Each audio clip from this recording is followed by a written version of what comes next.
Okay, Chair, we're online now.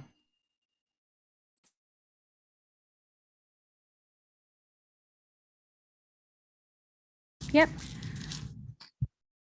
Okay. Lovely. Thank you very much, everyone. I'd like to welcome members and officers to this Cabinet meeting and also welcome anyone who's watching online via our YouTube channel this evening. Before we proceed with the committee meeting, I think it would be appropriate for North Herts Council to join the whole of the nation and the royal family in mourning the death of Her Majesty the Queen. And on behalf of all our residents, we would like to express our deepest sympathy to the royal family. As the longest serving monarch in British history, Her Majesty the Queen devoted her life to our country and was a symbol of unity, strength, and hope for us all. As a mark of respect to her extraordinary life and reign, the Union flag at the Council's offices in Letchworth Garden City is flying at half-mast for the duration of the mourning period. Books of condolence have been made available for the public at each of the libraries in our major towns in the district, and floral tributes are welcomed at the Priory Gardens in Royston, Broadway Gardens in Letchworth, and the Cloisters in Hitchin.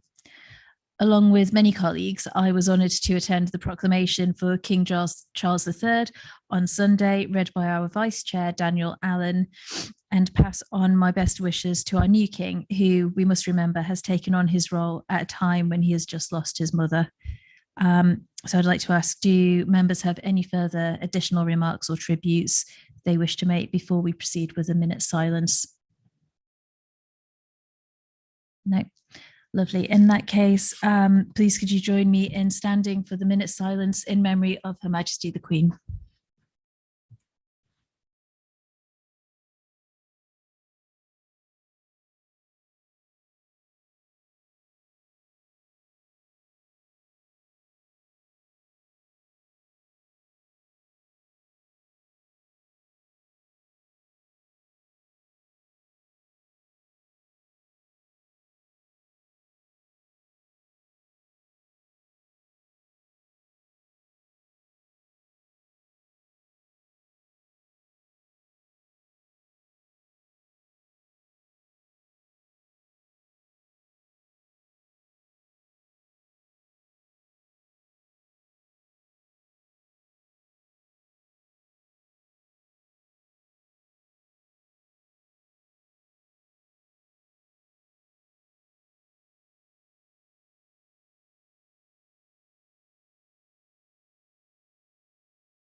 And now I'd like to invite the committee member and scrutiny manager to explain how proceedings at the committee will work.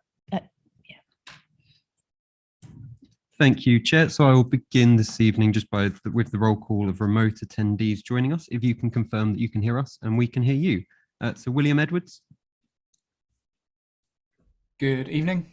Thank you. Anne Banner. Good evening. Thank you. Mark Skeins.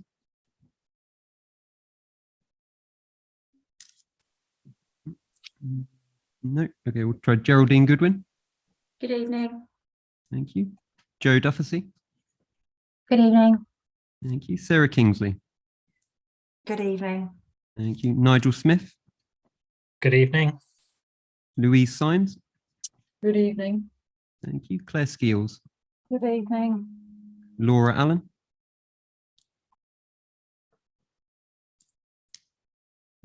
Holly Hawkins. Good evening. Thank you. Ian Cooper. Good evening. Thank you. Anthony Roach. Good evening. Louise Randall. Good evening. Christine Crofts. Good evening. Christine, can you just say that again? You're a little bit quiet. Just want to check. Yeah, good evening. It's still coming through quite quiet, but we'll check that when you present your report. Chris Jeffrey. Good evening. Thank you. And Jeanette Thompson.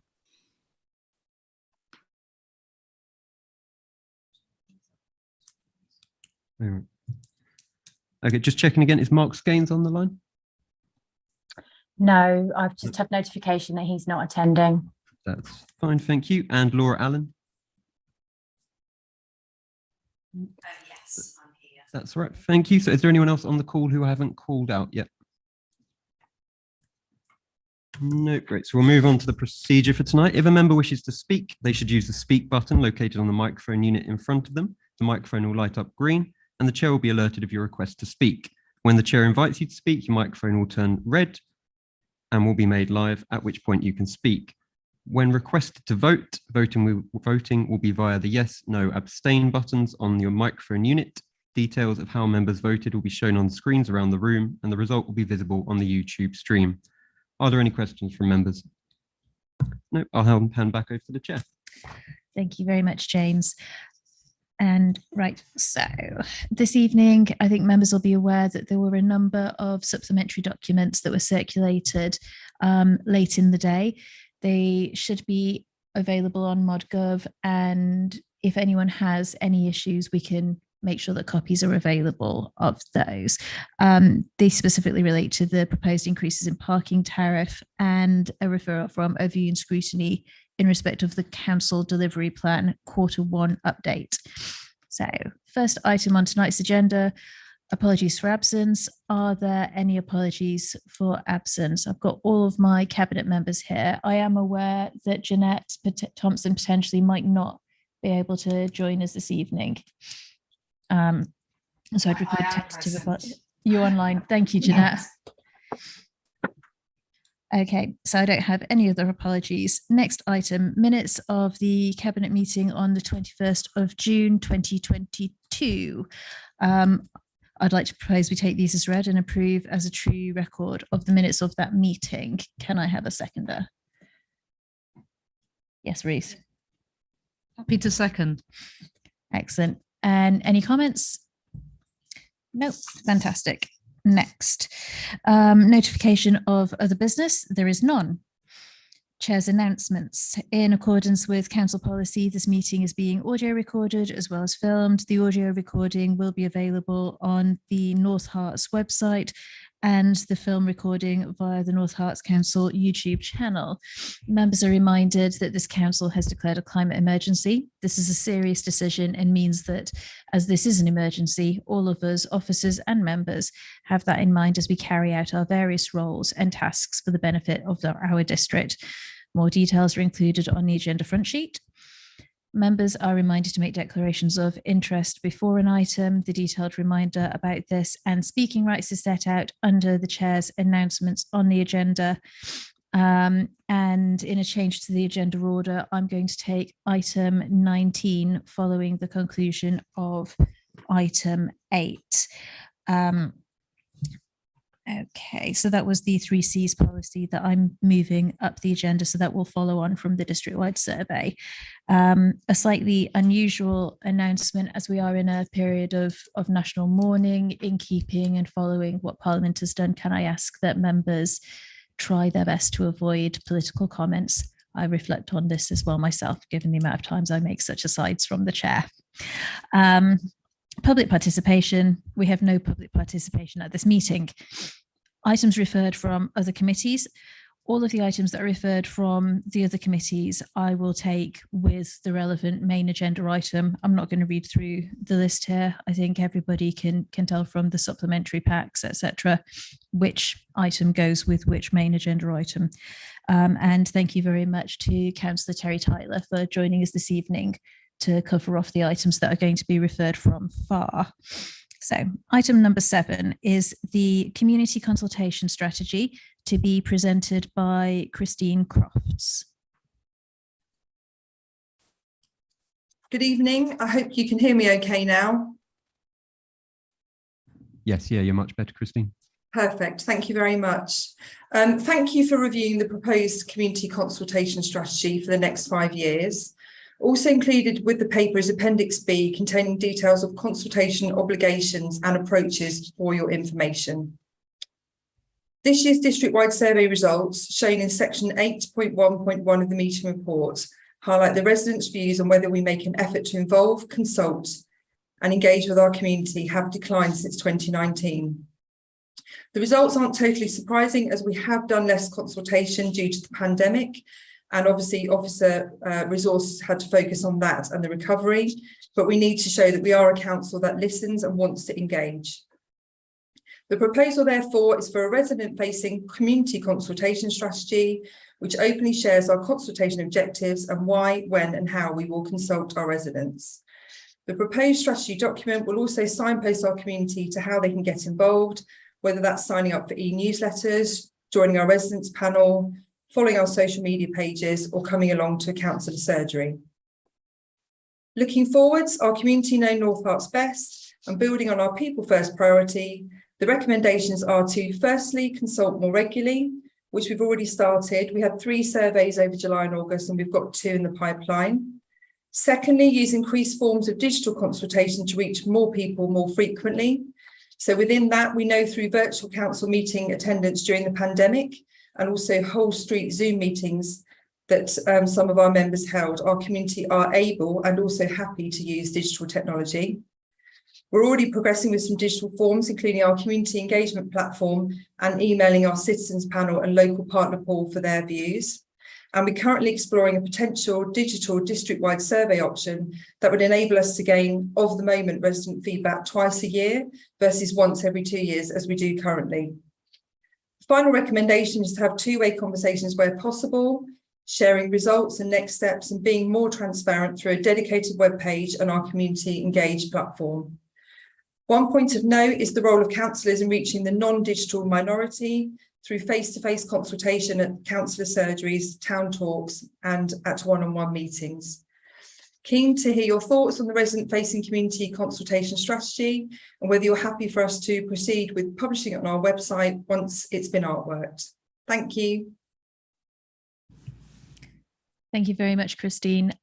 Do colleagues have any questions or comments on the consultation strategy? Yes, Judy. Thank you.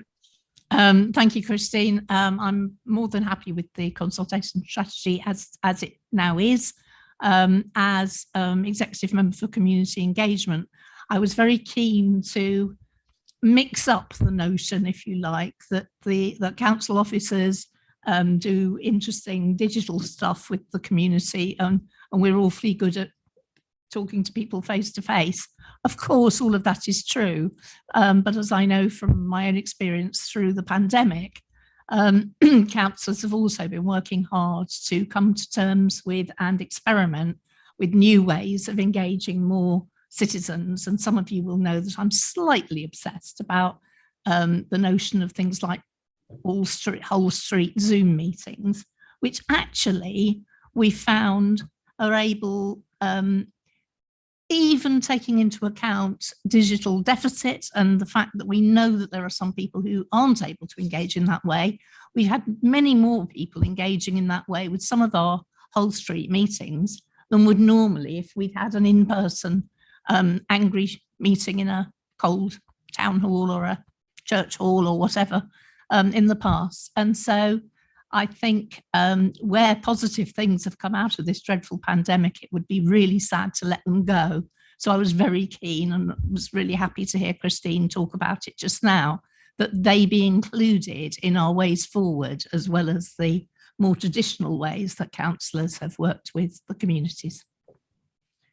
Thank you. And Overview and Scrutiny also made a referral, which was item 6A. So I think we can take that as read as well. Does anyone have anything else that they wish to say on the consultation strategy? No. In that case, the recommendation is that Cabinet approves the community consultation strategy for the period 2022 to 2027. I'd be happy to propose this. Can I have a seconder, please? Judy. You're fine. I'm happy to Okay. second it, Happy but to I second. realise that might be a break in protocol. Okay. Ruth's got plenty of items anyway later on, so she's not going to be left out, don't worry. In that case, can we please go to the vote, James?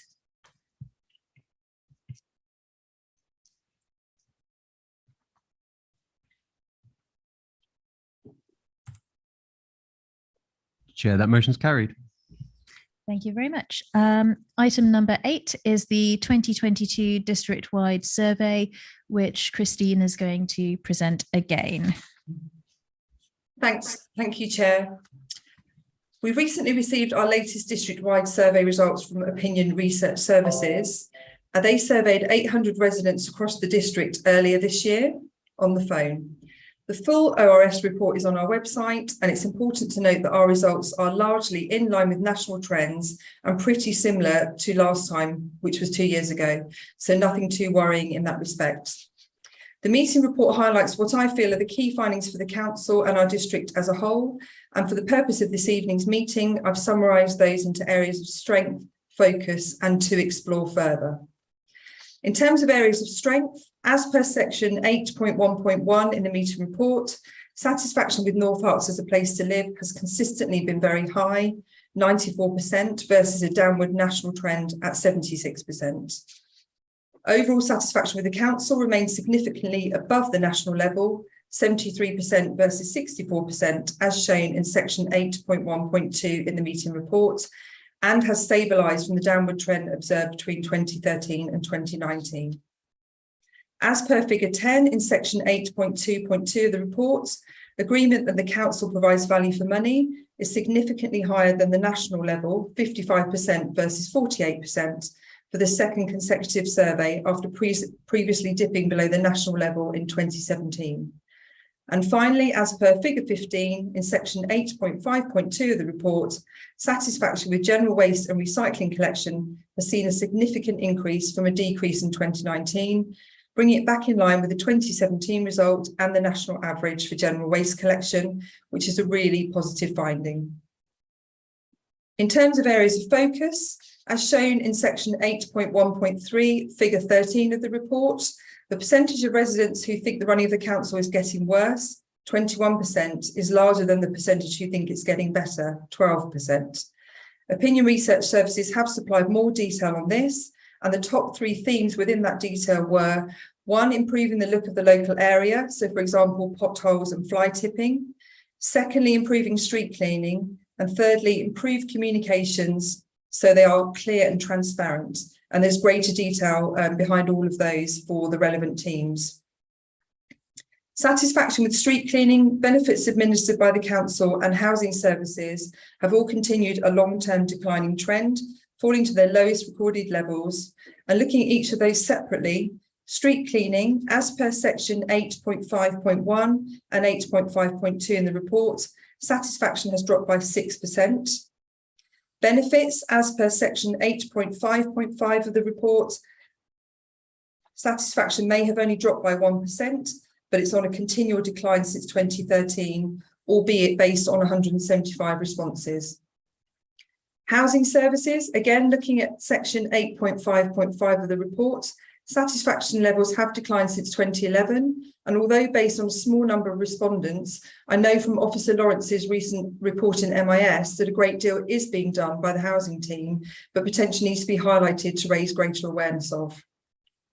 Finally, as per section 8.7.3 in the report, for those residents who contacted the council in the last year, satisfaction with the service they received has fallen to the lowest level on record at 66%, and dissatisfaction has risen to its highest level of 29%. Of those who were dissatisfied, 49% said they were unhappy with the final outcome. And again, Opinion Research Services have supplied more detail on this, which we can have a look at going forwards. Finally, the findings to explore further.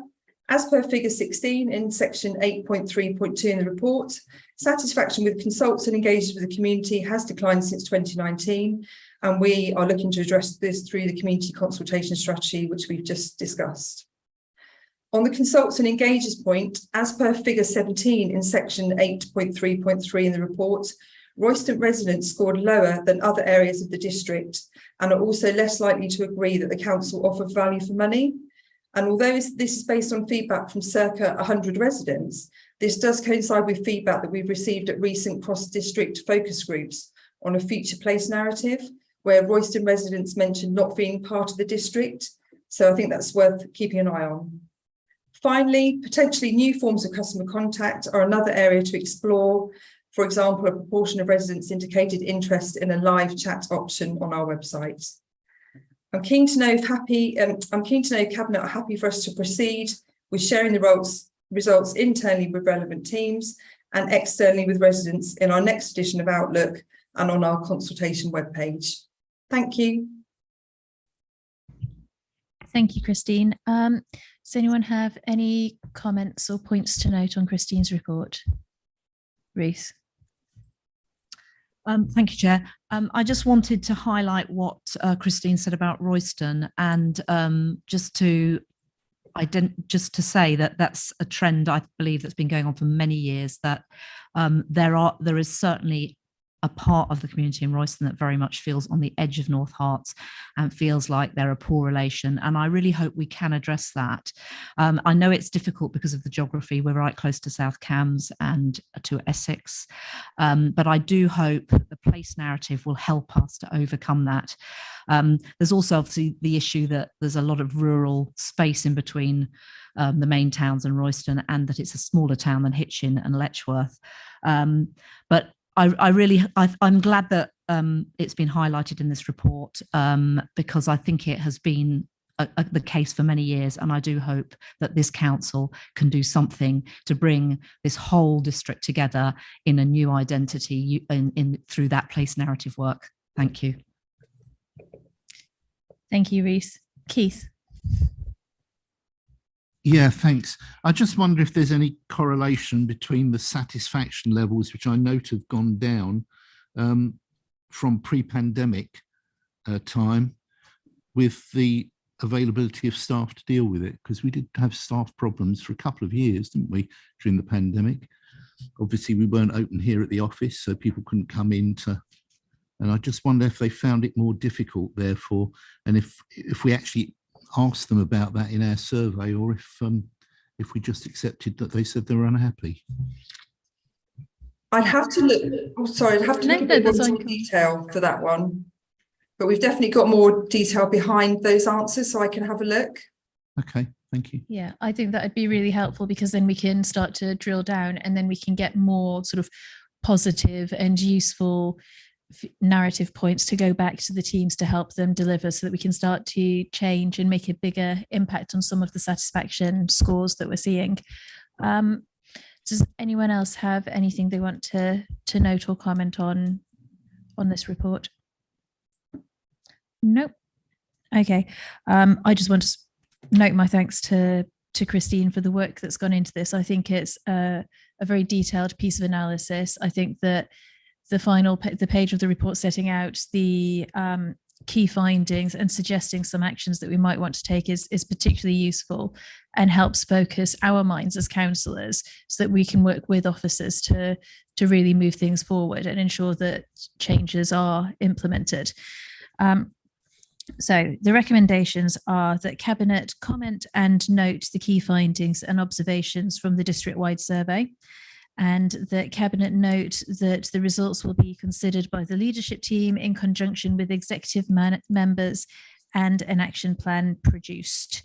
Can well, I'm actually happy to propose that. Could I have a seconder for this report, please?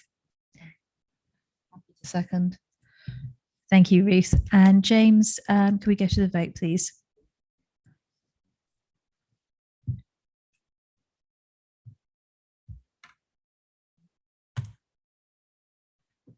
Chair, that motion's carried. Thank you very much. Next is item 19, if you need to scroll ahead, which is the 3Cs policy update. And I'm going to ask Chris Jeffrey to present that for me. Thank you, Chair. Good evening, everyone. So the report you will have seen provides an update on the changes made to the comments, compliments and complaints policy, and seeks your approval to adopt the documents. The report accompanies the updated 3Cs policy, the 3Cs flowchart, and the unreasonable complainants and contact policy. The current policy was due for review by September 2022. The policy and the appendix have all been updated to address matters that have arisen for the first time since the policy was last reviewed in 2019. The policy has been strengthened to ensure officers and customers are even clearer on how the policy works and can lean on it when required.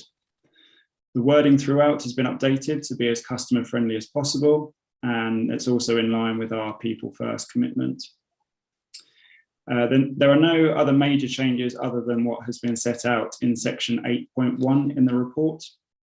The main change is the look and feel of the policy, which has been aligned with our other customer-facing documents, including the new customer service strategy and the council plan.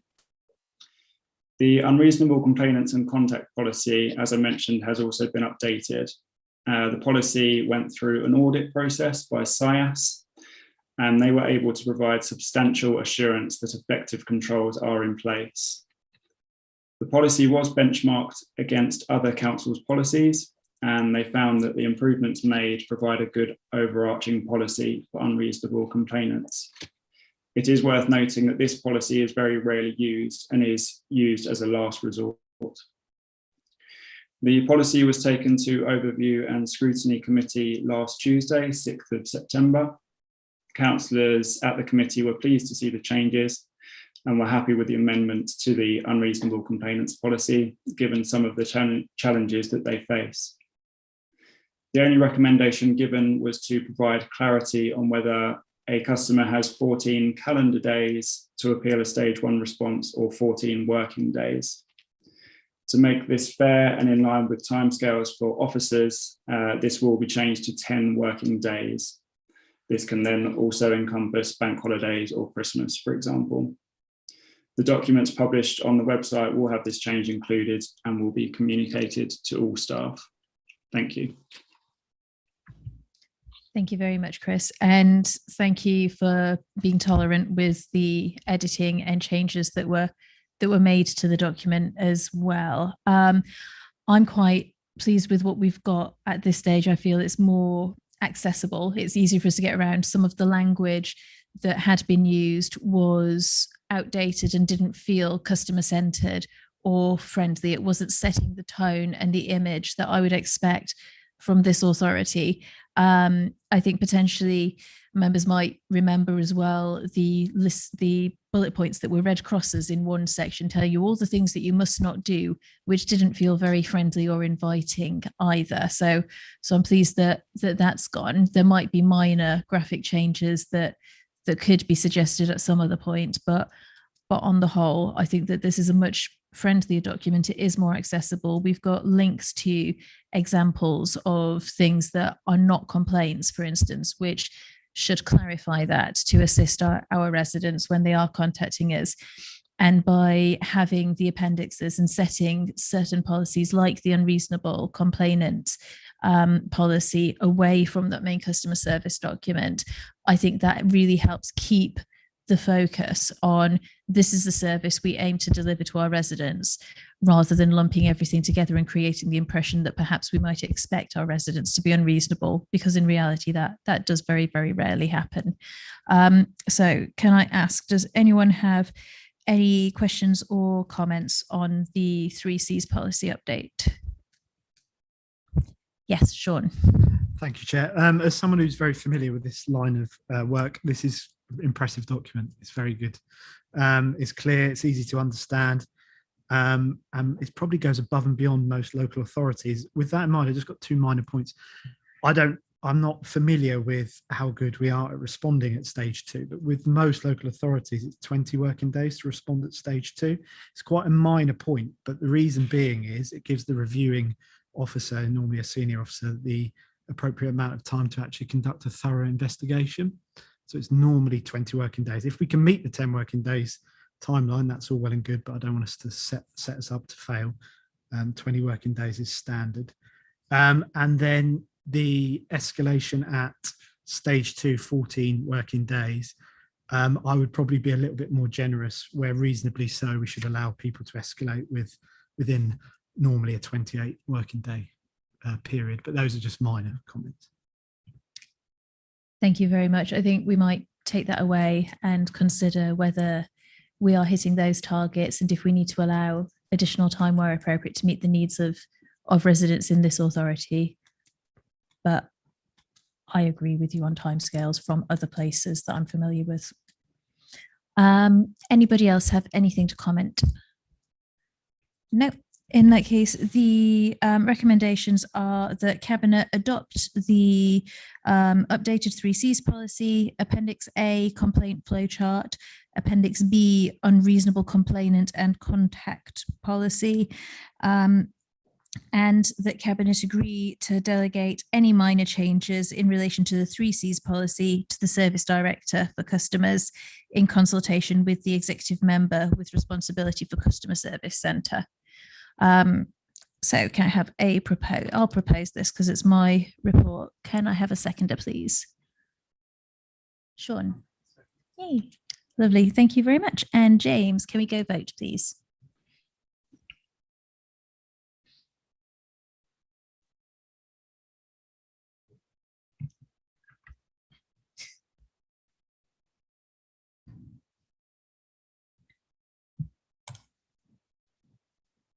Chair, that motion's carried. Thank you very much.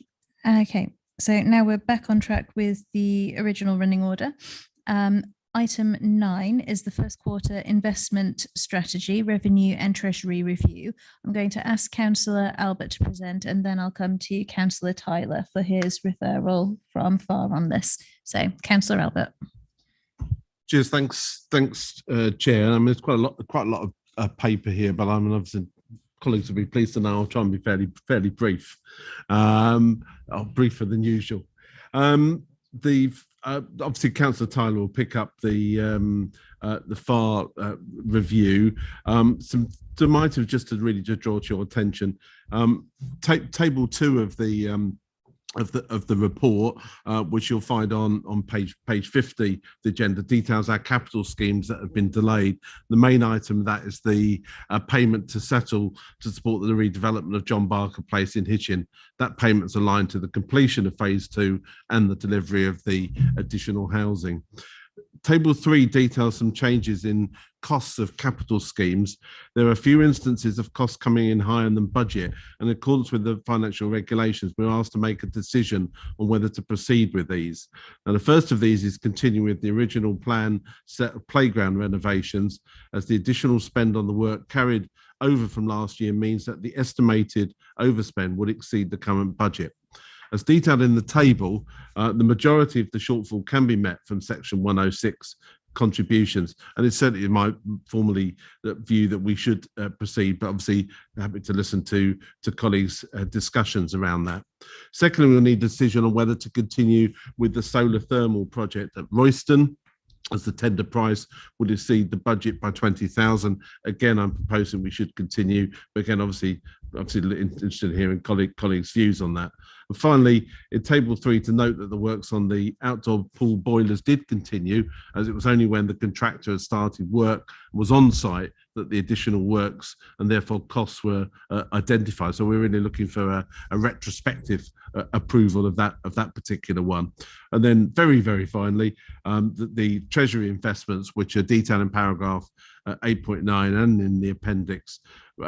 I think, as you all know, returns continue to increase, but are still significantly behind inflation. But those returns will certainly help our future sort of funding, both this year and in future financial years, depending on how the interest rates go. But I will leave that, Chair, to move those recommendations there in the table, and obviously ask Cabinet's approval for those items I mentioned that are set out in table 3.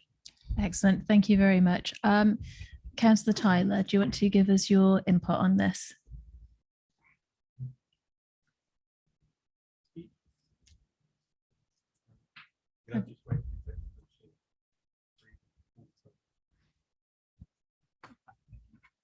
That's not deep. Thank you for that. I've not really got much to add. Hang on, look.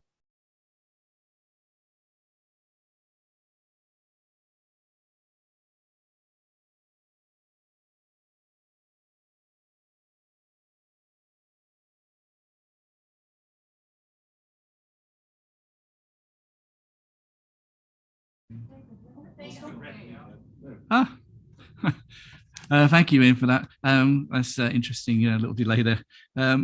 I haven't got much to add. What Ian's already said is that we actually had our first appearance of our independent person.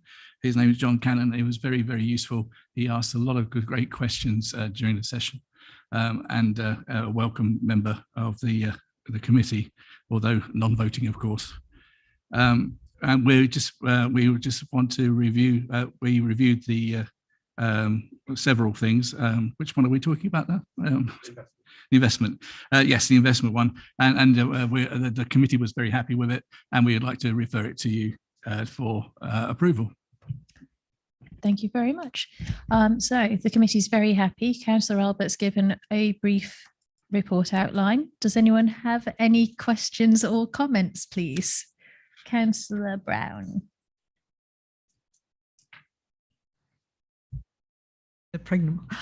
Thank you, Chair. I was just interested in the Royston solar thermal. You might not be surprised to hear me say that. I'm obviously very keen for this project to go ahead as you have recommended, but it is quite a leap in cost. And I just wondered if the return is expected to be better because of the rise in energy prices than the payback time is likely to be better, and that might offset some of that additional cost. Can you comment on that? Good. If I don't think Mr. Cooper would like to pick that one up, probably the detail of that one.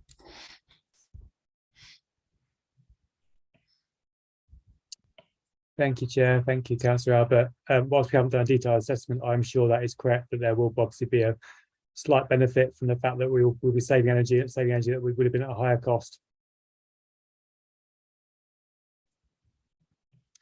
Okay, thank you. Any further questions? No, I think Councillor Albert proposed the report. I'm happy to second it. Can we move to the vote, please, James?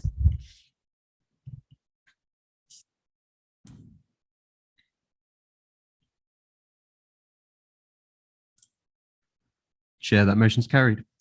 Thank you. Next up is item number 10, the first quarter revenue budget monitoring. I'll take this the same way as before. So Councillor Albert to introduce the report and Councillor Tyler to provide any comment from Finance, Audit and Risk on this item.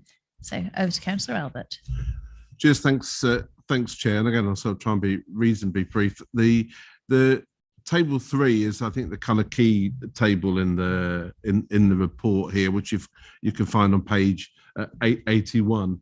And that's to say, provides some significant variances, predominantly related to the continuing impacts of COVID-19 recovery and, of course, now inflation. The central budget that we set aside for COVID-19 impacts means that overall we have a net underspend this year, but note an ongoing impact of an increase in spend. We've updated the corporate income indicators in tables 4 and 5 to make them more focused on the key income streams. And I'd also like to point out paragraph 8.13, which links to recommendation 2.4. In the past, it's been in the council's best interest to enter into a business rate pool. The recommendation here seeks that authorization to look to do that again if the option becomes available, and obviously delegate that decision to final decision to myself and the Director of Resources, Ian Cooper. So I think probably just to conclude, I think you can see in from that table 3, which I think is a really important one for for colleagues to note. We've got some real sort of swings and roundabouts on a number of our kind of key budgets there. There are some big numbers in there. But one of the things I can say, perhaps just in conclusion, one of the things that I think has been really encouraging up until now, and let's hope that continues, is how the leisure centre management and leisure centres are recovering well, and actually looking good for actually an increased amount that we will get towards our expected management fee that we will have got from Stevenage Leisure. That's welcome, and that obviously helps to mitigate and strengthen our general fund position going forward. So I'd like to move those recommendations, Chair, and obviously Mr. Cooper and I are happy to pick up any questions. Thank you. And Councillor Tyler. I've really got nothing to add. We had a quite lively discussion, which was great about this. But as Ian's described, we're referring it to yourselves as Ian described it. Thank you very much. Any questions or comments from colleagues on this item? No? Okay, I'm happy to second the report and the recommendations as well. Can we move to the vote, please, James?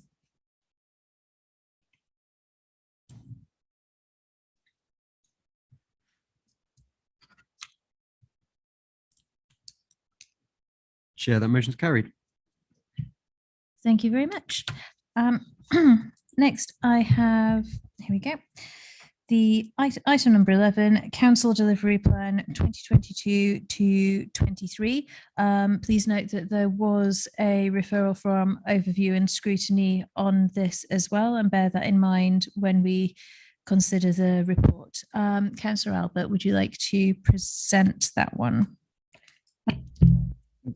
Yeah. Yes, thanks. Thanks, Chair. And perhaps if I can touch on the ONS points here for, first of all, the ONS reviewed the report and overall they liked the new report format. They wanted some further information. They'd like to see all the milestones included. I know that officers are already working on including this for Q2, making sure that there's a good balance on the amount of detail that is provided. I think, I think my one concern around what overview and scrutiny were saying was obviously what we don't want to do is to overload the report, whilst obviously recognising scrutiny colleagues, obviously need as the information that they feel they need to do their job. Overall, there are 13 milestones that we've been asked to approve changes to. Most of these are detailed within the latest update against that project. Where this is perhaps not quite so clear, these are the town centre recovery, town centre strategies, the delay in the economic recovery strategy, which impacts upon the subsequent milestones. The cycling network, the dates have been changed to align with the consultation period. The Royston Leisure Centre that we touched on before, dates will need to change as we've been asked tonight and agreed just now to approve an increase in the capital budget. And also it's a replacement of the Royston Town Hall Annex. The dates have been corrected as there was an error in the initial plan. And then finally, the customer portal, a final milestone date to be aligned to the wider transformation programme. It's also recommended, colleagues, that we add 2 new projects, the Shared Prosperity Fund and Churchgate, and we should also move the completed project for the installation of EV chargers for council vehicles. There's been a lot of really, I think, excellent work done on this report. It aligns to obviously our council plan. I think it's a key document. Obviously, it's still very much a continuing sort of work in progress. But I hope colleagues here will welcome the update and the regular updates you'll get from the delivery plan, and obviously the opportunity there to pick up as we go forward any particular questions or points that obviously no doubt either myself or indeed other cabinet colleagues may well be to answer where it sits in their specific area. So happy to move those recommendations, Chair, and move the council delivery plan Q1 update. Thank you very much. I think that this is an excellent document. It's very accessible. It tells us exactly where we are with key projects and what's going on, and will really help us monitor and apply internal scrutiny to ourselves as well going forward.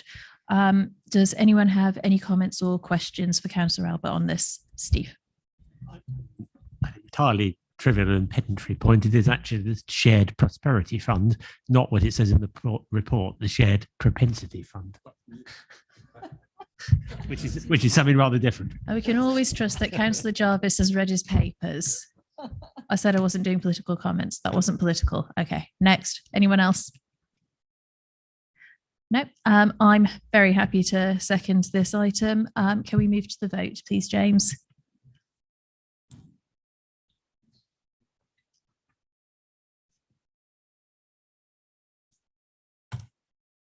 Chair, that motion's carried. Thank you. Excuse me. Next is item 12, the medium-term financial strategy. I've got a note as well that we've got an item referred from Finance, Audit and Risk on this. So again, I shall ask Councillor Albert to go first, and then Councillor Tyler to add his comments from that committee. Again, Chair. I mean, I will probably take a few more minutes next week to go through this a full council. This is clearly a key document and sets our financial strategy going forward. The main part of the document is the appendix. As per the Revenue Monitor report, unfortunately, this report is focused on the continuing COVID-19 recovery and inflation. And clearly, that's combined with uncertainty over future waste costs and government funding. I think I'd also like to sort of pick out, I think, a really important point here that, as set out in the strategy, the council does have a high level of reserves, so there is scope to delay the more significant budget decisions until we have greater certainty over future funding, and we have hopefully got through the cost of living crisis. But clearly, for the meantime, we will need to look at how we reduce costs and generate income where we can. Won't make decisions that will increase our costs, and obviously be ready in the future to make some difficult decisions when the time comes. It's worth, I think, also just obviously pointing out one or two other sort of areas that we've looked at within that. We've looked at particularly around inflation, the cost of providing our contractor services, pay inflation for staff, and obviously the council tax reduction scheme. We're looking at just under a 10% increase in the waste contracts moving into this current year. We are also looking, obviously, at pay inflation, and clearly we will meet whatever is necessary from the pay that is agreed between employers and the trade unions. But there is obviously probably an extra 4% that we're looking to forecast in 23-24. We've set, I think, a general philosophy around waste charges, our fees and charges, particularly on garden waste and parking, that we'll touch on later on, around a 2% increase. Other costs may well need to increase more, but the philosophy there is very much about cost recovery, and the importance of obviously looking within our schemes, for example, like on allotments, and what is the cost of the council, and making sure obviously we're able to to bring that cost back in the relevant fee that we charge. As colleagues will know, we obviously will be constrained, no doubt, again around the 2% or 1.99% around our council tax increases, and that's set out in the budget and in the paper. And finally, I think obviously we know that the funding formula, Michael Gove obviously offered the 2-year settlement. There's likely to be a new funding formula around 25-26. But obviously we don't know what the impacts of that will be. So I think this is a cautious and prudent strategy that we've set out. Maybe obviously looking at where we can, if there are possibilities of making any a small one-off investments in the coming year, but those have to be really carefully considered, and obviously we'll look at through the budget process that comes up. But obviously move this the paper here and our financial strategy chair, and commend it to the cabinet, and obviously commend it when we come to the council next week. Thank you. Councillor Tyler. Thank you, Chair. Thank you, Ian. Yes, when we're looking at this last week, we were seeing that the worst case could be we're looking at a deficit. I think it was in 24-25. I think it was 1.5 million, where we might be facing the awful thing to try and cut services. But on the plus side, we're looking at commercialisation and all the other things that could happen, including the new formula for councils to be paid, where in the end, the FAR was reluctantly happy in the forecast, but reluctantly happy to actually forward it to the cabinet and ask for their approval. Thank you. Does anyone have any comments or questions on the medium-term financial strategy? Yes, Councillor Plater. Thank you very much.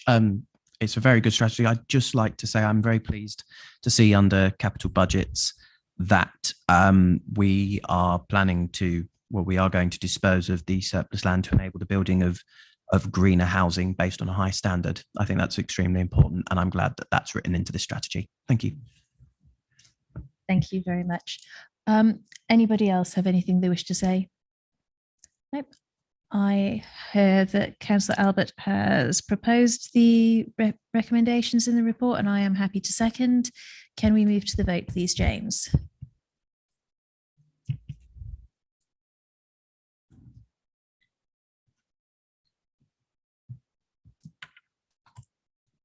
Chair, that motion is carried.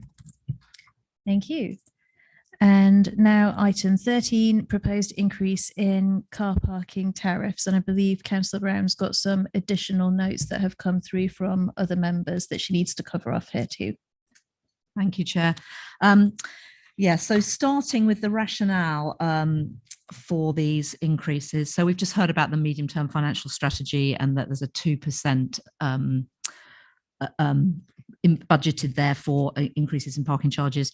And so what has been proposed here is in line with that. It's actually slightly achieved slightly less, it's about 1.9%. Given the cost of living crisis and all that has been going on, and we've had COVID as well, the proposal was, rather than put a flat 2% across all car parking charges, to put a slightly higher increase on the 1 hour charges, and to leave the 2 and 3 hour charges and the season tickets and the residence permits as they are, so unchanged. And that doing that achieves that overall 1.9%. So in effect, it's 10p on all the 1 hour charges. And those have not been increased since 2019, whereas the others have been. So that's the other reason for doing it that way. You'll notice in the addendum that you received late that we have had some feedback from various stakeholders. So I think there are some people who object to any rise at all, Royston Town Council being one. And the bid had a concern around the ticketing. So we're proposing to ticket the free after 3 in Royston and the flat rates. They have you have flat rates anyway in Hitchin. So we're proposing to ticket any schemes that are free. And so Nebworth Parish Council have also requested to put in a free scheme. So the idea of ticketing was to collect evidence about usage. But it'd be interesting to see what members feel about that. It's under 2.5 that we agree the policy of customers obtaining tickets for subsidised parking sessions. So I'll be interested to hear your comments on that. I note also in the feedback that there was some concern about the timescales at which feedback was required. It was tight.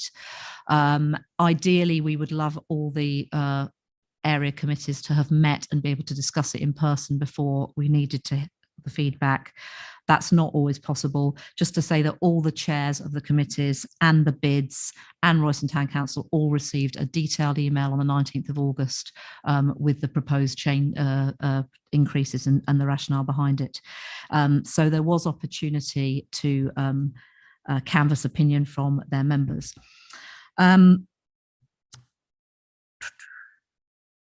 I would like to propose some amendments based on really the rationale behind the amendments is to harmonise a few things. So the 2 amendments I would like to propose for the Royston, there are 3 car parks which currently charge 60p and 1 which charges 70p, either Prince's Mews, and they're all proposed to go up by 10p. I'm going to propose that we keep Prince's Mews at 70, raise the others to 70 so that all 4 are the same. That seems reasonable and less confusing for people. There was also a bit of an anomaly in the Nebworth prices, that it would be cheaper to buy 2 half-hour tickets than 1 1-hour ticket. So we've I would like to propose that we make the half-hour price 35p and the hour price 70, so that sorts that one out. And I believe that Councillor Albert has some amendments on the Hitchin tariffs, which I'll leave him to propose. But with those amendments, I would like to recommend that we adopt this. I would be interested to hear what people feel about the ticketing before we do that, though. Thank you, Chair. Okay, I think what I will do is take Ian's suggested amendments from Hitchin and then we can perhaps vote on all of the amendments to your addendums, and then we can have that conversation about ticketing and move forward with the substantive part of the report. Okay, so Ian. So what we were looking at was, I think, just trying to rationalise the post 3 p.m. Tariffs in Hitchin. So it's worth just perhaps where you've got the table in front of you in Appendix A, it's table 1. The 3 long stay car parks in Hitchin are Woodside, the Lairridge and Bancroft. The short stay car parks are St Mary's, Biggin Lane, Portmill Lane, East and West, and Christchurch. My proposal is that all of the long stay car parks should have a post 3 p.m. charge of £130, and all the short stay car parks should have a post 3 p.m. charge of £150. That takes out the effectively where we've got in some cases 2 hours, 3 hours, and so on. And I think obviously there is really, I think our aim there, or my proposal there, would be actually in suggesting that obviously encouraging people to come after 3 p.m. It's one tariff. You could stay longer. You don't need to go back into the car parking machine and find some more coins or a credit card to put it up if you want to stay a bit longer than an hour. And I think that hopefully that is a way of I think will be welcome and encouraging making a simplified post 3 p.m. tariff. But obviously there will be a differential there between the long stay car parks that I mentioned and the short stay car parks. 130 in the short stay, 150 on the way around. 130 in the long stay, 150 in the short stay, and that's my amendment, Chair. Thank you very much. I'm sure colleagues have noted that down. Ruth, do you want to come back on any? I'd like to just mention some things I forgot to say earlier. So another reason for raising the 1 hour charge is because we want to encourage people to stay longer in our town centres. So there's a rationale to close the gap between 1 and 2 hours. And that is also part of, we heard about the climate change emergency again today, trying to encourage more active travel, trying people that do come by car to actually stay longer and spend more, hopefully, in our town centres. So that is a really important driver behind it as well. Thank you very much. So to avoid things getting complicated and messy, does anybody want to contribute on Ruth's suggested amendment to the pricing in Royston? Oh, sorry, Judy, yes. Well, yes, I'd like to make a general point about area committee chairs possibly being cross about they're not having area committee meetings to discuss this. I was an area committee chair for a long time, and I'd have been outraged if the cabinet had done this to me without allowing me to have a full and frank debate across the town of Hitchin. However, as we were discussing earlier in our musings about consultation, there are some now rather modern ways that an area committee chair could consult with their members without there having to be the full regalia, if you'll pardon the word, of an area committee meeting and the costs that go with that.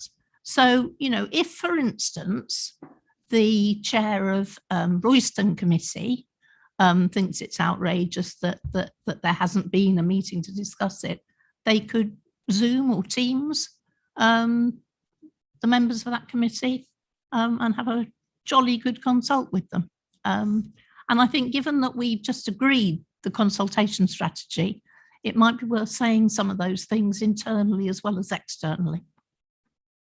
I think that's an excellent point. And I also note we've got representation from 4 of our 5 area committees on the cabinet as well.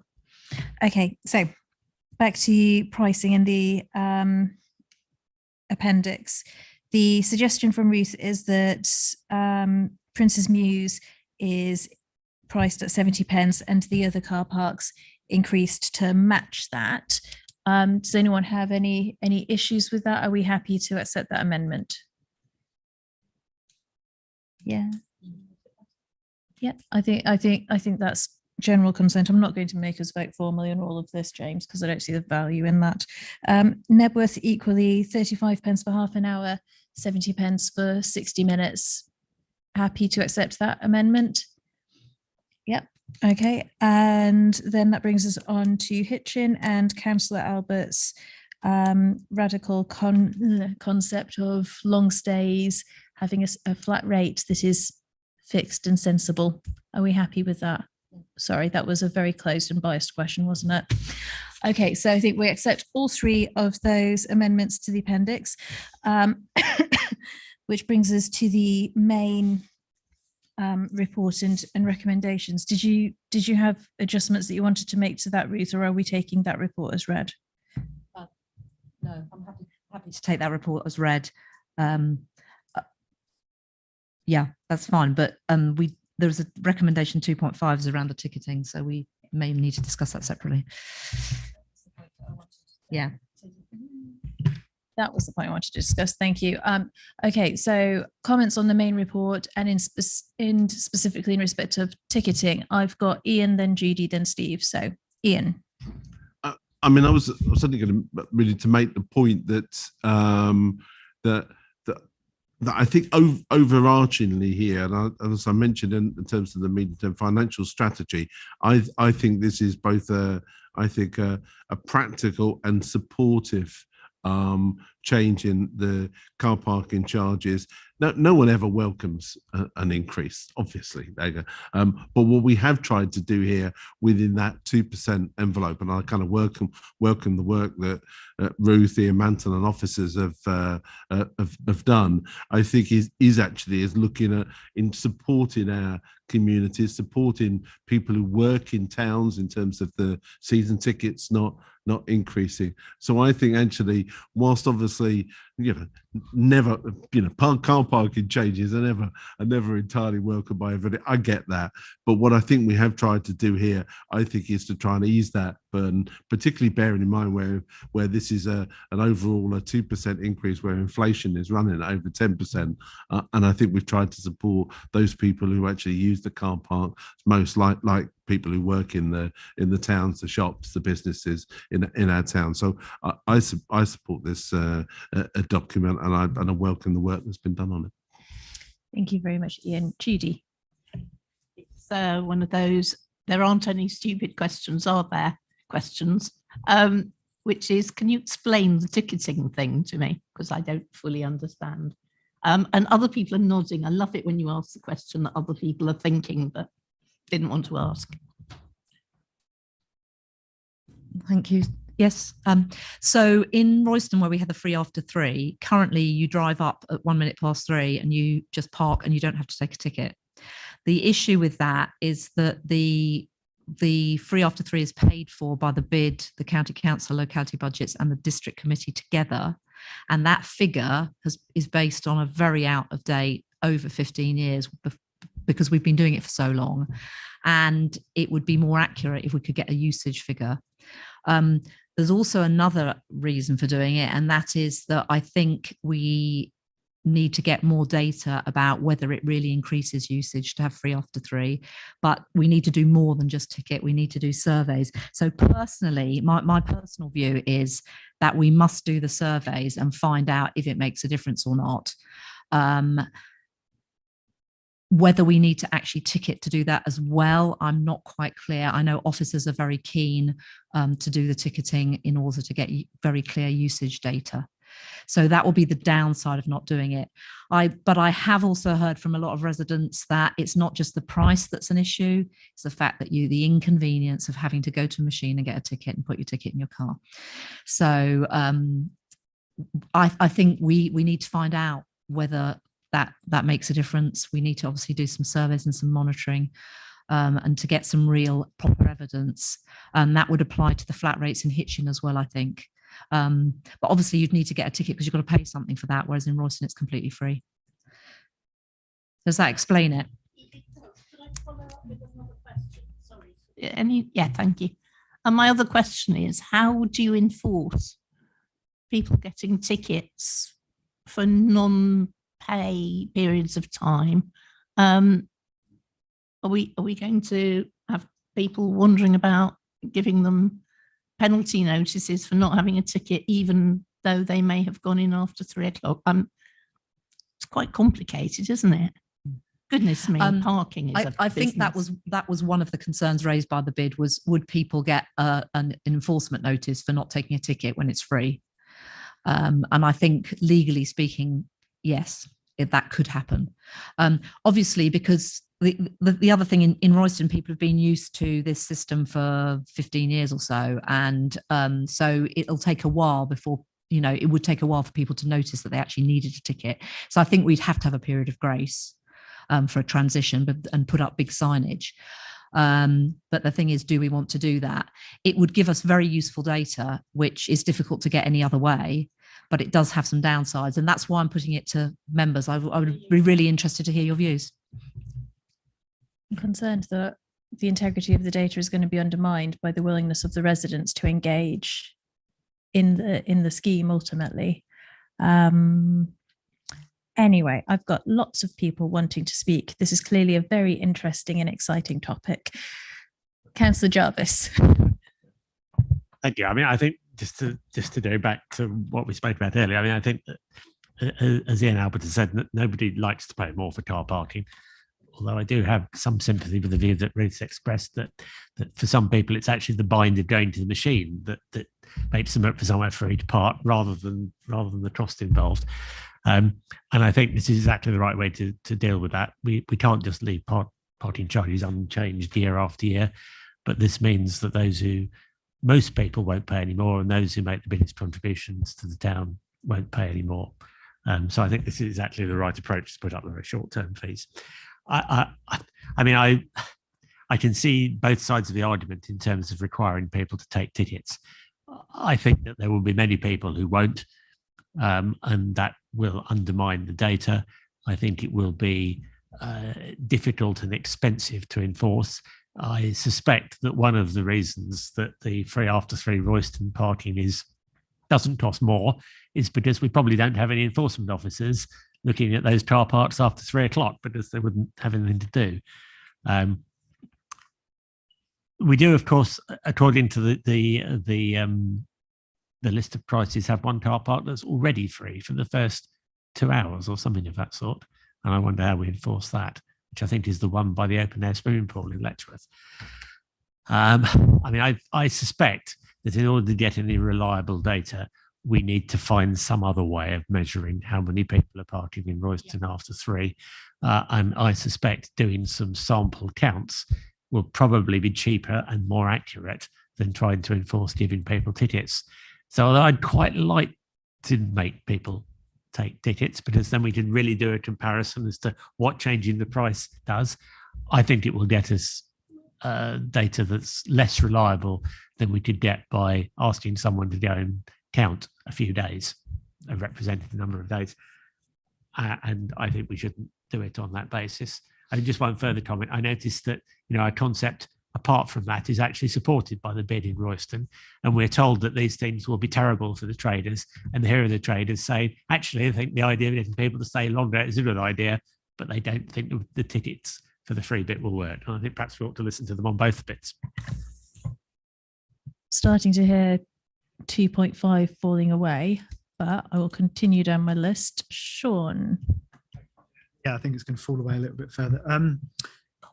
In regards to the report, I think this is really positive. I think it's the right approach. It strikes the right balance.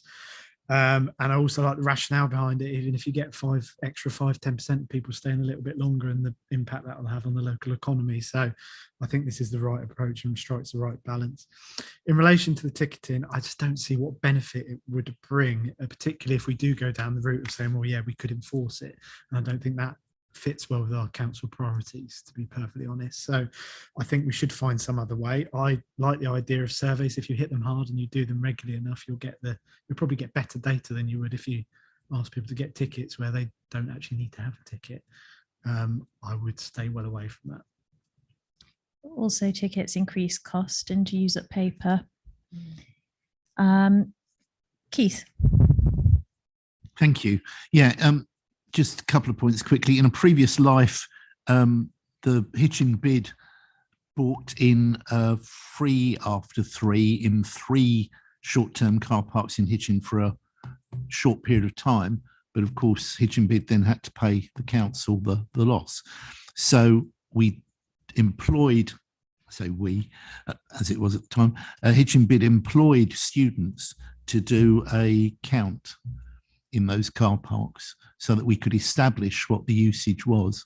So I would quite recommend that. We got kids after school to just count the number of cars that came in after 3 o'clock till 6 over a period of time.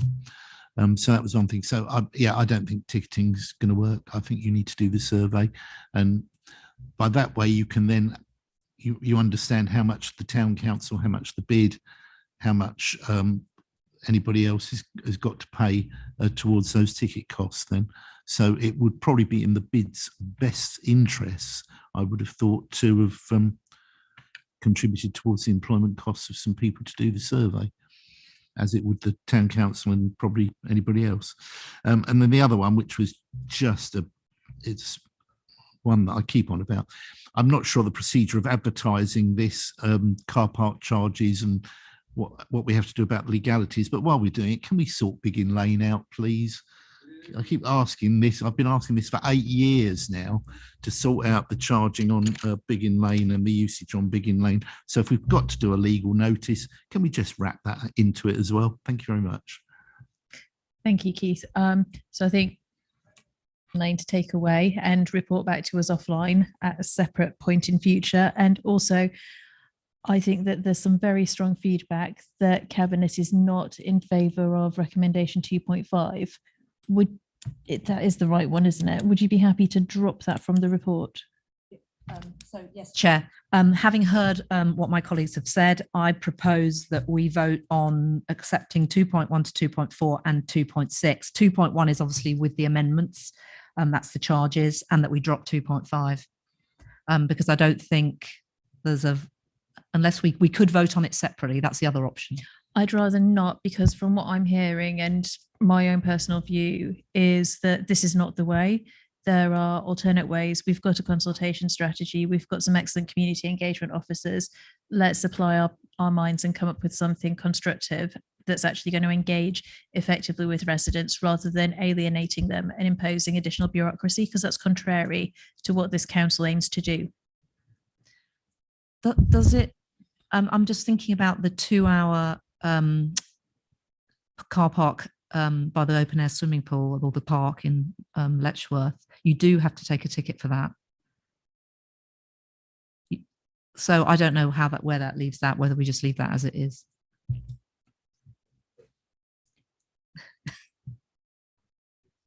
I think there was an off-mic contribution from the floor. I'm minded to agree with it and take it away and think about it in another place and space. So Ruth is proposing the amended recommendations. Can I have a seconder, please? Happy to second, Chair. Thank you. James, can we go to the vote?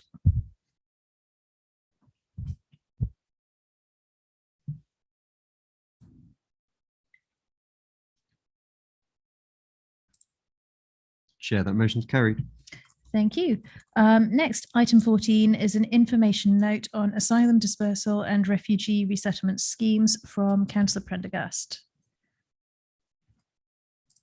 Thank you, Chair. The report is quite self-explanatory, but I just wanted to highlight to Cabinet some of the key points from the report and provide a brief summary on the potential next stages. So in a nutshell, the Home Office announced in spring of this year that all local authority areas in England, Scotland and Wales would be expected to participate in the new system of full dispersal of asylum accommodation. Under this model, the Home Office will be procuring private rented sector housing across all local authority areas for the use as dispersal accommodation.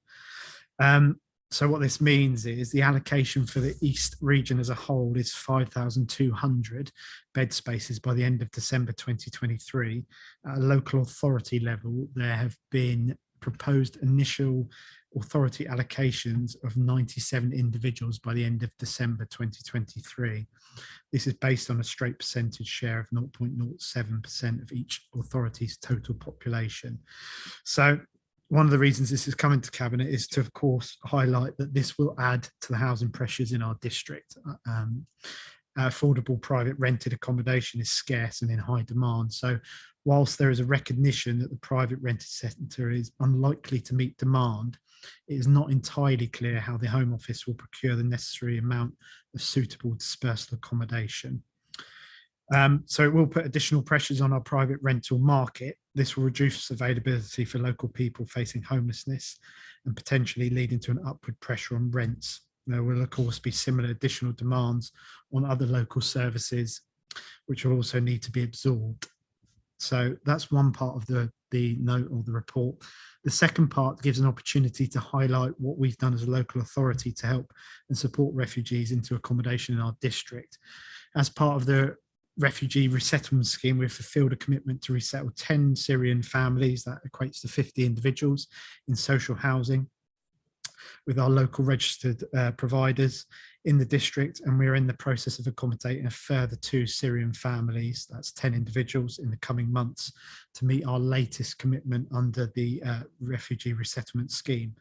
And we've also helped commit to helping resettle Afghan refugees, and in 2021 to 22 we housed Afghan families, 10 individuals, in properties provided by Settle. They're one of our local housing providers.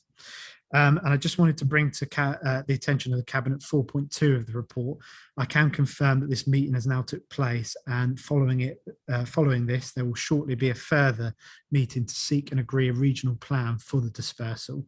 And as per 4.1, a further Cabinet report will be produced as and when further details emerge, and the Council is required to consider a decision. So that will come back to Cabinet.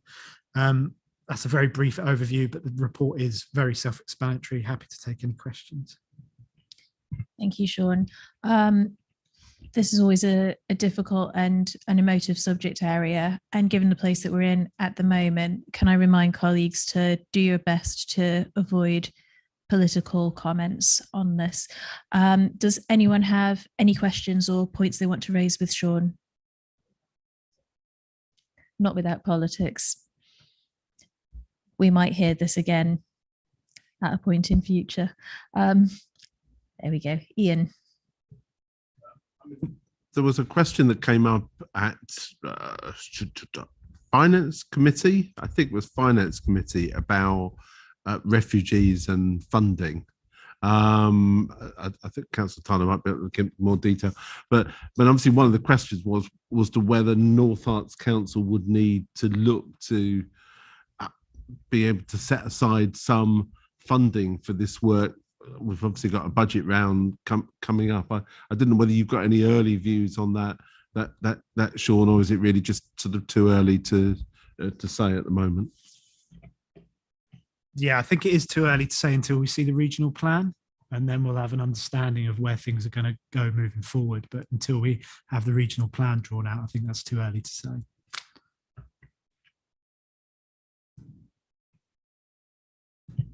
Thank you. And of course, I think we are happy to pick this up offline in a separate space if colleagues want to explore it in more detail. Right. If that one was just to note, so we don't have to vote on it. The next item is item number 15, the draft developer contributions, SPD. And I'm sure that Ruth will explain what SPD means when she presents. I will indeed. It means supplementary planning document. The draft developer contributions supplementary planning document was originally prepared and went out for consultation in 2020. And the idea is that this is one of a suite of documents that will sit alongside the local plan. And it was done then thinking the local plan would be delivered to us from the inspector some time ago, but of course that didn't happen. And then in the meantime, there have been a lot of changes. But I'm very delighted to report that we have now received the final report from the inspector of the local plan. So examination has closed, and we will be going to members' briefings and looking to set a date to discuss in full council for adoption, which is quite exciting news given that it first went to examination in 2017. However, I digress. So this needed updating because there have been a number of changes since it was originally done, and it's been updated in readiness for adoption of the local plan to sit alongside it. The main updates are given in 8.2, things to do with the green spaces, the first homes, the biodiversity gains, some things to do with changes in national policy around the levelling up and regeneration bill. So you can read those in detail there. So that's why it had to be redone. So the recommendation here is really that we agree to send it for a 5-week public consultation. There is some talk in it about CIL, the Community Infrastructure Levy, and we have visited this issue a few times. So it was last discussed in 21, and we agreed to put it off. We are still putting off the idea of looking at the Community Infrastructure Levy, mainly because the whole procedure is going to change. The whole way it's calculated and the way it's done is likely to change because the government is changing the policy, and that is in process right now. But there's a lot of uncertainty around it. So in the meantime, we are sticking with the S106, and although you could sit still alongside, at this stage, it's really too late to try and implement that before the changes, which are going to be quite different. So I'm happy to take further questions on that if you want to ask them. But otherwise, I recommend that we send this SPD out for consultation.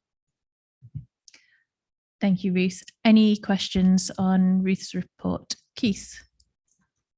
Yeah, thanks. It's not really a question. It's just I am disappointed at Community Infrastructure Levy. Every time I talk to colleagues around the county, and indeed former councillors, they say, why haven't you got this? It's so much more lucrative for your authority. And we discussed it in March 2021, believing that the government was going to change the rules. Here we are a year and a half later saying we're still not going to do it, because the government are going to change the rules. Well, if they take as long to bring in new rule changes they did to sort out the local plan, we're still going to be speaking about it in 5 years' time. So can we not just look at it again and see if there's, you were talking, I think, Ruth, about it could work alongside it. If it's going to be more lucrative for us, surely that would be a good thing to do. I think there's a question mark over whether it would be more lucrative. It certainly wouldn't be for the larger sites. So it's not appropriate. And I think that at this stage, I don't think it's actually worth looking at. I think we should concentrate on adopting a local plan and these other supplementary planning documents. There's going to be some more of those coming forward. The reason this was the first one is because we felt it was really important that the developer contributions was agreed upfront and ready to go when the local plan is adopted. So the new Levelling Up Bill, for example, is proposing mandatory infrastructure levy. So we may not have a choice at some stage, but it's going to be working quite differently. And so I think that there's a little point in pursuing the CIL as it currently is when they're about to abolish it. So yes, I share your frustrations. We could have done it a number of years ago, and it may well have been worth it then. But at this stage, I don't think it's no longer worth pursuing. Thank you, Steve. Yeah, I mean, I agree with Keith in his view that it's a great pity we didn't do so, but I also agree with Ruth that now's probably not the time to do it. Whether or not any of the planning white paper is going to be implemented by the current government, I think is unknown to any of us, and probably to most of the current government as well. So now is probably not a time to embark on that. I have a particular point in it. I read this, and maybe I haven't read it carefully enough. I was not clear the extent to which it took account of the Environment Act provisions on biodiversity net gain. It refers to that, But then it goes on to say, and I'm not sure I've got the right section in front of me, that the local plan doesn't have any standards for biodiversity net gain. And I think it probably doesn't need to, because I think they're part of national policy. So have we checked that it is consistent with where we want to be on biodiversity net gain and where we need to be under the terms of the Environment Act? Thank you, Steve. I think I'll refer to the officer to answer that. Yes, we've now got a section in the draft SPD which covers the requirement for biodiversity net gain, which has been brought about by the Environment Act 2021. So there's going to be a requirement for 10% biodiversity net gain by the end of 2023. We've got a section in the draft SPD outlining that and how that will be secured through reporting procedures and also a mitigation hierarchy. That wasn't previously in the SPD, but obviously we need to have provision in there because we need to be able to secure biodiversity net gain for a 30-year period. And one of the mechanisms which that will be secured is through planning obligations such as Section 106. I wasn't quite clear what Section 8.2.7 added in that respect. It says the local plan doesn't have a target and then talks about master plans. Yes, that's correct. In the local plan, we haven't got a target for biodiversity net gain. It's not currently mandatory, but if you had it in your local plan, then it could be mandatory. So in the draft SPD that we are saying that we're going to encourage it, but obviously we can't absolutely require it. Until the Environment Act requires it, you mean? Yeah. Okay. All right, thanks. Yeah, I think we hear the point that you're making. I've got Amy. Sorry, this is a request unrelated to the item. Could we please have a comfort break at the end of this item, please, Chair? Thank you. Right. Does anyone else have any comments on Ruth's report and the recommendations?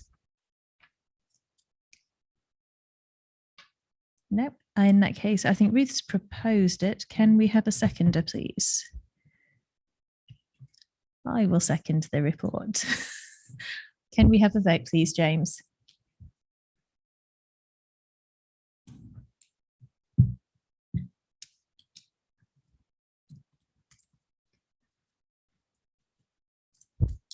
Chair, that motion's carried. Thank you. And as this is one of our longest cabinet meetings and we're approaching 9 o'clock, I think it would be appropriate to allow ourselves 10 minutes or just 5. 5? Everyone's happy with 5 minutes. Okay, so if we could take a break for 5 minutes, I shan't be awful and do it by maths. I'm just letting some seconds run down on my clock. Let's come back at 9:05. So that's really 6 and a bit minutes. I know, luxury.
Okay, I'm going to restart. So because the sooner we start, the sooner we finish. Somebody's got to. Apologies, we have reached that time in the evening, so let's crack on with it. Item number 16, proposed conservation area at Chesfield Park. Councillor Ruth Brown to present. Thank you, Chair. So this is part of the wider reviews of conservation areas across the district. This is actually a new one. It's not an existing one. So the ones we looked at Ashwell and Purton before were about revising the existing ones. This is a proposed new one. And you'll notice from 7.3 that there was a cabinet report in January 21, which suggested from the heritage assessment for the North Stevenage site in the local plan that we should consider a conservation area. We've employed a consultant to have a look at it. They've said it's suitable. They've drawn up a proposal, which you have attached. And so the recommendation is to approve to send this to public consultation. I think that is all. And we're going to do that in October, November 22, if we agree that tonight. I think that's all I have to say. Thank you very much. Any questions for Ruth on this item? Judy has seconded. I see no questions. James, can we have a vote, please?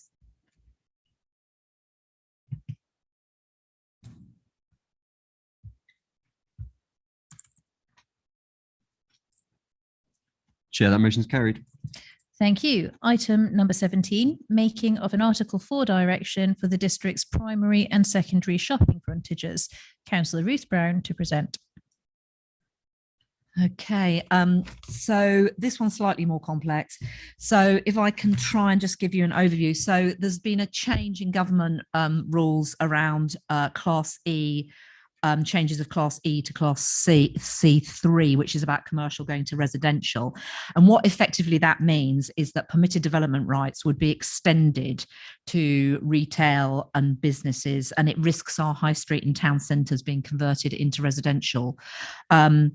And so it only applies to non-listed buildings, because listed buildings come under a different regulation. They would still need approval. But without an Article 4 direction, we would risk conversion, I think, via prior approval, but not a full planning permission, which means that it wouldn't have to conform to all the policies. And so this is really about protecting our town centres and protecting the businesses and the retail. So our current Article 4 directions have expired. They expired in July 2022. They actually covered key employment and industrial areas to prevent them being changed to residential without planning permission. We feel that there's no need to extend that at this stage. So we're not recommending extension of that. Instead, what we're recommending is that we make an Article 4 direction for each of the town centres, which will then mean that any change of use, well, it's not a change of use anymore, but any move from commercial to residential would have to come via planning. It could not go via permitted development rights. So that is the recommendation, that we ask that we do an immediate Article 4 direction. There is a possibility of a non-immediate, but an immediate means that you remove the permitted development rights immediately, and then the consultation follows rather than the other way around. So it reduces the risk. It's supported by the bids and the Heritage Foundation. I think that really says it all. And although conservation areas give some protection, this would give more protection. So conservation areas will give prior approval, but not a full planning permission. So I would like to propose the recommendations that we endorse the overall approach, that we make immediate Article 4 directions for our 4 main town centres, and that they will come into force the day they're served, but then there will be a period of consultation following that for the next 6 weeks. Thank you. Councillor Hoskins. Thank you. Happy to second. Does anybody have any appropriate comment, debate? I think Councillor Plater actually wants to add to this item before we move forward. Yeah, I'd just like to say that I'm very much in favour of this and very glad that we're applying the immediate Article 4. As was said, our town centres are still recovering from COVID-19, and there are pressures. And actually, we should be doing all we can to protect our town centres and make sure that they can recover in the way that they need to. And I think that an immediate Article 4 absolutely does this. Thank you. I'm not seeing anyone else indicating. So James, can you move us to the vote, please?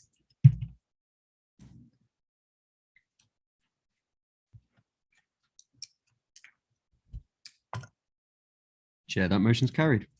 Thank you. And next, item 18 is the Council Tax Reduction Scheme 22 to 23. I think Finance, Audit and Risk also made a referral or commented on this, but Councillor Tyler's had to leave us this evening. So Councillor Albert, could you cover everything off, please? I will try. And I mean, the Finance Committee sort of discussed this. I think they were. I welcomed the principles set behind here. Obviously, wanted to, I think, would certainly review when after it's introduced to see how it actually works in practice, because a banded scheme, and which is what we're proposing here, is not one actually that is common amongst other local authorities. But that was broadly the comments from the Finance Committee. We have been said we were going to review the council tax reduction scheme for some while. It's part of our council delivery plan. We would have done this sort of previously, but obviously COVID and other events have came in the way, and this hasn't been really fully reviewed since 2013. The key aims we want to achieve are set out in 2.3. The report details the work that's been carried out so far with a map moving to the proposed banded scheme. And I'd certainly like to thank Joe Dufficy, Jerry Goodwin, Mark Scaines and the team for all the work that they've done in the iterations, modelling, remodelling this. There may be an increase in costs, which is about a reduction in the tax base, which reduces the amount of council tax collected. We're consulting with our other preceptors around this. Following this update to Cabinet, we intend to launch the consultation, obviously, if you agree this tonight, with the public and as I say, our major preceptors, which is a requirement of setting the scheme. We'll obviously also, of course, as part of that consultation, been obviously engaging with our kind of key partners like Citizens Advice and so on. Consultation will run for 6 weeks, as Councillor Browns and will know about a 6-week consultation. This is a regular thing we're talking about this evening, and we'll be engaging with our comms team to promote the consultation widely. So we've been through a number of iterations. We are looking to, and we will do before we come to both the Cabinet and to Council, look at some further modelling work and obviously provide some details later in the year about winners and losers, and the numbers thereof. But what we would have said as part of the scheme and the proposals are that we're going to provide discretionary support to protect individuals who experience hardship. These cases will be considered on an individual basis, and any hardship support will be for a specified period of time. So we've come back with a further report to Cabinet in December, with obviously the results of the consultation, some further modelling work, and any adjustments that we're proposing to come to you, and then obviously to Council in January for adoption of the scheme in 1st of April 2023. So I'd like to move those recommendations in front of you, and obviously say we'll kick off, if you agree, we'll kick off that consultation over the next few days after the period of national mourning finishes. Yep. Thank you very much. Ruth. Thank you, Chair, and thank you, Councillor Albert, and all the officers that have worked on this. I heartily support the aims. I think this provides extra support for our lowest income families, and it's also simplifying, make it much easier to apply. And there are often barriers, aren't there, to application. And I just wanted to say, because I went to the Citizens Advice North Herts AGM this afternoon, heard all about the cost of living crisis and the impact and then the rising caseloads that they're getting. It's very serious, and anything we can do to alleviate those who are on the lowest incomes and to make it easier for them to access the benefits that they're entitled to is gets my support. And so I welcome this. Thank you. Thank you. Does anyone else wish to speak? Judy. Just very briefly to add to what Ruth just said, excuse me, I wasn't able to get to the AGM this afternoon, but Ian and I had a meeting with Citizens Advice North Herts earlier in the week or at the end of last week.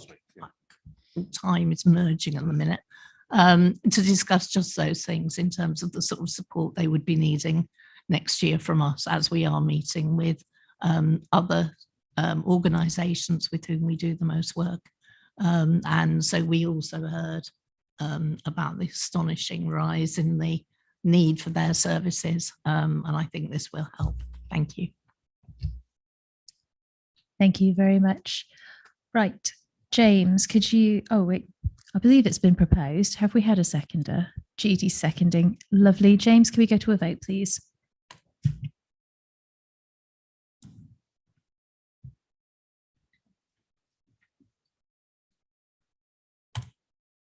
Chair, that motion is carried. Thank you. Item 20, exclusion of press and public.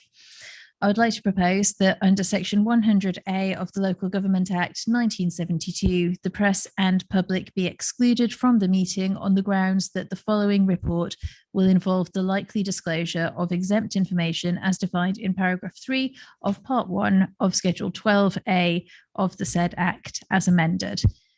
Can I have a seconder? Yes, Ruth. I'm happy to second. Thank you. James, can we vote?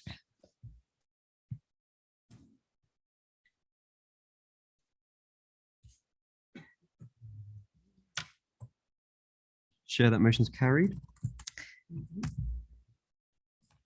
Thank you. If we could just take a short break while we'll just yeah. do the breakout room, and then we'll confirm we're back.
Excellent.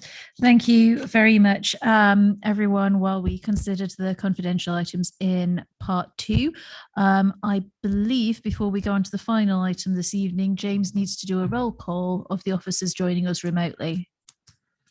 Thank you, Chair. Yep, so just to confirm again, we should have Sarah Kingsley joining us. Present. Thank you. Louise Randall. Present. Thank you. Ian Cooper. Present. Thank you. Anthony Roach. Present. Thank you. And Jeanette Thompson. Present. Thank you. And I think that's everyone, Chair. Thank you very much. Right, and the final item of the evening is item 22, the North Herts Leisure Centre soft play investment, which is going to be presented to us by Steve Jarvis. Thank you. I mean, over the years, we've made a number of changes to the internal layout of the North Herts Leisure Centre to try and adapt the fixed space within it to better meet the needs of users and local people. And this is another such proposal to convert an area that is currently occupied by 2 squash courts and some changing rooms to provide a soft play area, which we think will provide a significant benefit both for parents who are using the leisure centre already and for providing an independent soft play provision as well. It involves, as I said, replacing 2 squash courts, of which there are currently 4, and some separate dry changing rooms. The squash courts, the 4 squash courts, are significantly underutilised at present. I think in total, about 18% of the available capacity is used across the week. There are some peaks, which means that there will occasionally be all the squash courts will be full, and there may have to be some minor rearrangement of people's playing times. But overall, this is a very much underutilised part of the leisure centre at the moment. And there will still remain 2 squash courts if this goes ahead. There are 2 other sets of changing rooms in the building, which people will be able to use rather than the ones that are being removed, one for members and one that is shared with the swimming facilities. I think one of the concerns over the years about the swimming facility changing rooms is whether or not we're able to keep them clean. And I understand that Stevenage Leisure are proposing to essentially double the amount of cleaning resource that's available, both to try and bring about an improvement there and also to reflect the fact that if this is done, there will be a slightly increased utilisation of those possibly. There's been quite an extensive public consultation.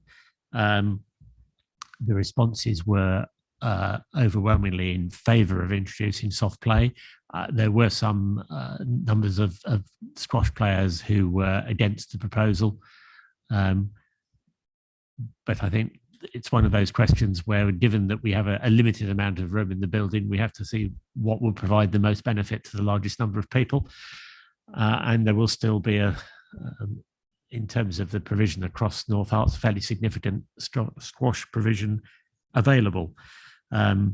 It is predicted that it will generate incomes of 50k in the first year and 60k in subsequent years. And Cabinet is asked to firstly agree the investment proposal, and secondly to recommend to Council the addition of 150k to the capital programme in 22-23, and to recommend moving the existing capital allocation, which was a refurbishment of the changing rooms, which we're now proposing to abolish as a contribution towards the soft play project. So I think this is something that will provide some real benefit. It'll allow more people to use the leisure centre than are at the moment, without significantly impacting any of the existing users. So I'd like to propose the recommendations as set out. Thank you very much. I've got 2 people who've jumped in immediately wanting to speak. I'm certain you pushed your buttons at the same time, but Ruth is at the top of my list. Oh, thank you, Chair. Yeah, I fully support this proposal. I just had a quick question. So can you just clarify the 2.2, the 150,000 and the 2.3, 100,000, are those added together? So it's 250,000 in total? Yes, I just wanted to be clear. Brilliant, thank you. Judy. Going to say that I'm a great fan of soft play areas, but I didn't actually mean for me. I meant for young people in my experience who've got an enormous amount out of them.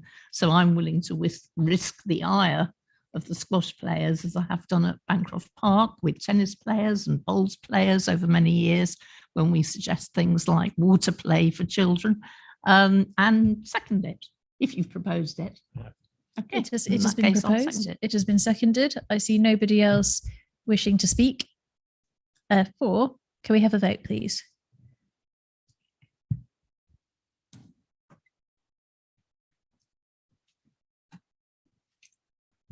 Chair, that motion's carried. Thank you very much. That's the end of this evening's business. Thank you to everyone who's joined us virtually or otherwise.